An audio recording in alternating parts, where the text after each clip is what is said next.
Assalamualaikum warahmatullahi wabarakatuh. Alhamdulillahil jabbaril qahar, al-azizil ghaffar khaliqil jannati wan nar. Wassalatu wassalamu ala sayyidil mukhtar wa ala alihi wa ashabihi. Asyhadu an la ilaha illallah wahdahu la syarika lah.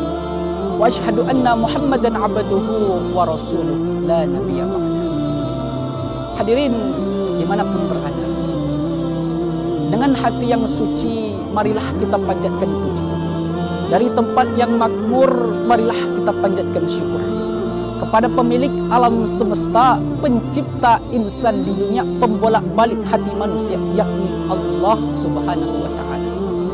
Salawat beriringkan salam semoga tetap tercurahkan kepada junjungan kita Nabiullah Muhammad sallallahu alaihi wasallam. Allahumma salli ala Muhammad wa ala alihi Muhammad. Sahabat Deka TV dimanapun berada, setiap manusia di muka bumi ini pasti pengen masuk syurga. Maling pun pengen masuk syurga.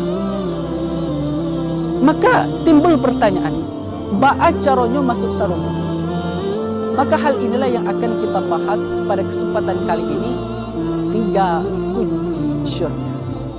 Hadirin sahabat Deka TV dimanapun berada, Rasulullah Shallallahu Alaihi Wasallam bersabda di dalam hadis riwayat Imam Muslim, An Abi Sa'id Al-Khudri radhiyallahu anhu qala, Rasulullah Shallallahu Alaihi Wasallam, man radiya billahi rabba wa bil islami dina wa bil Muhammadin nabiyya wa rasulah wajabat lahul jannah. Yang artinya, man radiya billahi rabba, barang siapa ridha Allah sebagai Tuhan, Islam sebagai agama, dan Muhammad sebagai Nabi dan Rasul, maka apa kata Nabi? Wajabat lahul jannah, wajib bagi dia masuk syurga. Hadirin sahabat Deka TV dimanapun berada, maka kunci masuk syurga yang pertama adalah man radiya billahi rabba, ridha Allah sebagai Tuhan kita. Jadi kita harus benar-benar percaya bahwasanya Allah itu satu, Allah itu esa, tiada Tuhan selain Allah, la ilaha illallah, Allah yang patut kita sembah. Wa ma khalaqtul jinna wal insa illa liya'budun, dan tidaklah aku ciptakan jin dan manusia, kata Allah, melainkan agar mereka menyembah dan beribadah kepada Allah Subhanahu wa ta'ala. Itu yang pertama. Lalu yang kedua, sahabat Deka TV sekalian, wabil islami din, Islam sebagai agama. Kita tahu bahwasanya inna dina indallahil Islam, sesungguhnya agama yang paling diridhoi oleh Allah tak lain dan tak bukan hanyalah agama Islam. Maka dalam hal ini kita harus wajib mempelajari Islam secara kafah, secara menyeluruh, agar kita tahu ajaran Islam yang sesungguhnya. Islam itu mengatur kita dari kita tidur hingga tidur kembali. Maka Islam itu adalah agama yang paling sempurna. Mulai dari hal terkecil pun Islam ajarkan. Contohnya masuk masjid, keluar masjid ada doanya. Masuk WC, keluar WC ada doa. Semuanya ada, diajarkan di dalam agama kita, agama Islam. Maka kita perlu untuk mempelajari Islam secara kafah, secara menyeluruh, agar kita mendapatkan ridhonya Allah Subhanahu wa ta'ala. Lalu yang ketiga, wabil Muhammadin nabiyya wa rasulah, Nabi Muhammad sebagai Nabi dan Rasul kita. Maka tentu sahabat sekalian, dalam hal ini kita bukan hanya percaya bahwasanya Nabi itu adalah Nabi terakhir, tapi kita harus berusaha menjalankan, melaksanakan sunnah-sunnah Rasulullah Sallallahu Alaihi Wasallam sekecil apapun. Karena Allah sendiri telah mengatakan di dalam kalamnya, laqad kana lakum fi Rasulillahi uswatun hasanah, sungguh telah ada pada diri Rasulullah suri tauladan juga. Maka kita perlu mencontoh akhlaknya Rasulullah Sallallahu Alaihi Wasallam. Khususnya kita para pemuda, pemuda yang katanya adalah tombaknya harapan dunia. Harapan suatu bangsa tentu pada pemuda. Harapan suatu umat dan agama tentu pemudalah jawabannya.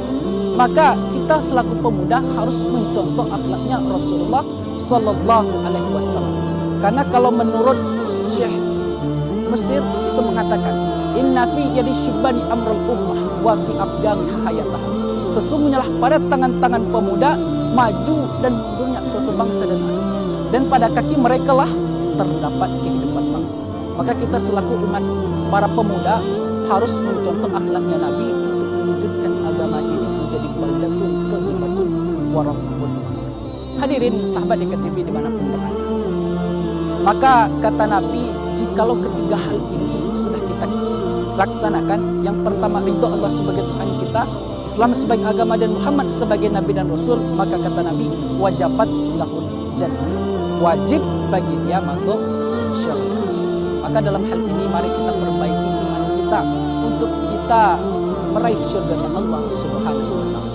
Hadirin sahabat DKTV yang dimuliakan oleh Allah Subhanahu wa taala. Jadi kita khususnya para pemuda, sahabat dimanapun berada, kita harus mencontoh akhlaknya Rasulullah, terutama di bulan Ramadan ini. Mari kita melaksanakan sunnah-sunnah Nabi sekecil apapun. Mari kita benahi iman kita, karena iman itu kalau menurut syair, iman tak dapat diwarisi